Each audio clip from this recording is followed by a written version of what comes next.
नमस्कार दोस्तों, स्वागत है आपका के न्यूज 24/7 में। तो चलिए देखते हैं आज की headlines. Karnataka politics live, DKS meets with Loyalist MLAs, others leaders after meeting with Kharge. Siddaramaiah is likely to be named as Karnataka Chief Minister on Wednesday, while DK Shivakumar will continue to head the state Congress unit. The Congress is also mulling appointing 3 deputy chief ministers from Lingayat, Dalit and Muslim communities. In such a scenario, MB Patil, G. Parmeshwara and UT Khader are the front-runners for the post. Meanwhile, Siddaramaiah and DKS met Congress leader Rahul Gandhi in Delhi. Collective power. The Congress' success in the Karnataka Assembly election is being seen as one of the outcomes of the Rahul Gandhi-led Bharat Jodo Yatra. No one can deny the fact that the BJY was one of the most serious political moves undertaken by the Congress in the post-2014 period. It obviously helped the party re-establish its presence at the grassroots level.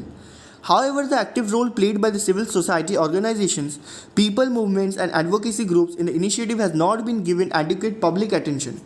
A number of social activities, intellectuals and leaders of grassroots movement not only participated in the BJY but also produced a moral justification for it. In a way, the moral claims generated during the BJY influenced the Congress campaign during his decision election. However, civil society groups have always maintained a crucial distance from the Congress to assert the autonomy. The principle-based moral support is a remarkable political phenomenon which requires a systematic explanation. It is worth noting that there has been a medal-driven propaganda against civil society groups. The non-governmental organizations working in the social sector are seen as foreign agents.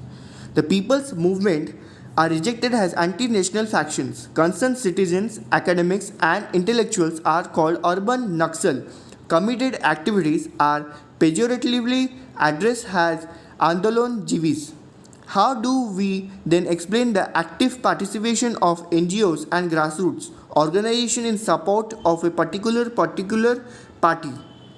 In this case, the Bharatiya Janata Party's main target, the Congress. Over 1,700 hospitals aim to join state's Apex Health Scheme. Over 1,700 hospitals ranging from small to mid-level are seeking to join the state's flagship health scheme, Mahatma Jyotirao Phule Jan Arogya Yojana (MJPJAY). The state recently announced its intention to expand the quota of participating hospitals from 1,000 to 1,200, intensifying the competition. While the state has portrayed the hospital's eagerness as a sign of the scheme's success and widespread impact, industry insights suggest a different motivation. Sources said several hospitals perceive the scheme as a lucrative revenue stream with annual earnings ranging from Rs 20 lakh to Rs 5 crore from treating patients under its coverage. In this year's budget, the state made an announcement stating the treatment limit for each family per year would be increased from Rs 1.50 lakh to 5 lakh. Additionally, government said 200 new hospitals will be included in the scheme to expand its reach. While the financial approvals for the expansion are yet to come, the online applications have been pouring in, said Vinod Vondre, acting CEO of MJPJAY. Will ensure state government doesn't turn blind eye. SC on Manipur violence. A bench headed by the Chief Justice D.Y. Chandrachud said it will not deal with the legal issues arising out of the Manipur High Court's decision on grant of reservation to majority Meiteis, as the pleas challenging the order were pending in the larger division bench there. Law and order is a state subject. As the Supreme Court of India, we will ensure that the political executive does not turn a blind eye to the situation, said the bench, which also comprised Justice P.S. Narasimha and J.B. Pardiwala. Severe turbulence during Delhi-Sydney Air India flight. 7 passengers sought medical assistance. Severe mid-air turbulence during a Delhi-Sydney Air India flight Tuesday injured 7 passengers, the Director General of Civil Aviation told news agency ANI Wednesday afternoon. The National Aviation Regulator said the injured had received treatment on arrival in Sydney and that no hospitalizations were reported. The DGCA identified the flight as AI-302 flying a B787800. The DGCA also said AI cabin crew had provided first aid to the injured Or Air India airport manager at Sydney arranged medical assistance on arrival and only 3 passengers availed of the medical assistance, the DGCA had said soon after the incident. Responding to the incident, Air India flight spokesperson said Air India's flight AI 302 of 16 May 2023 operating from Delhi to Sydney encountered turbulence mid-air leading to discomfort to the passengers on board. The flight landed safely in Sydney and 3 passengers availed of medical assistance on arrival, none of whom required hospitalization. This onboard incident has been reported to the relevant authorities as a standard practice. WHO advises not to use non-sugar sweeteners for weight control in newly released guideline. The World Health Organization WHO has released a new guideline on non-sugar sweeteners NSS which recommends against the use of NSS to control body weight or reduce the risk of non-communicable diseases. The recommendation is based on the findings of a systematic review of the available evidence which suggests that use of NSS does not confer any long-term benefit in reducing body fat in adults or children.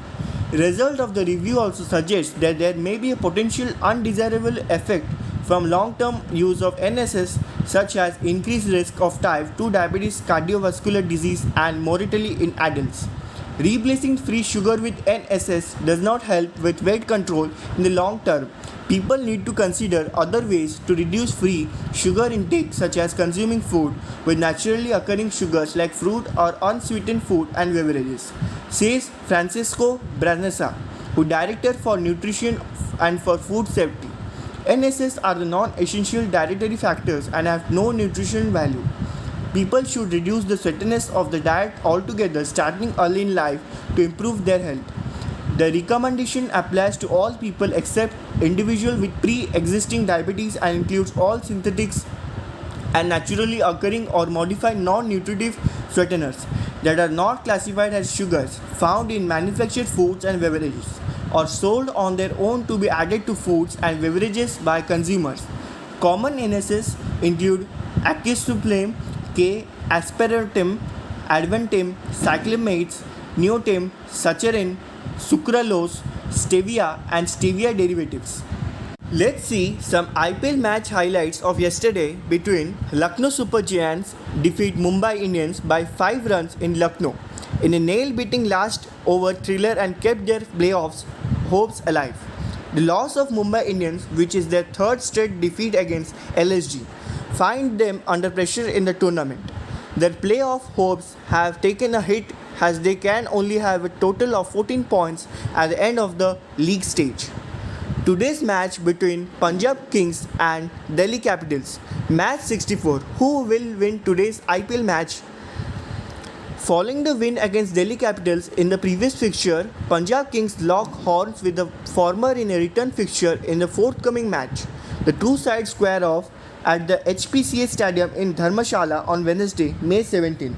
While Delhi are officially eliminated from the race for playoffs, Punjabs are still in the mix and will look for favorable results in their final 2 league fixtures.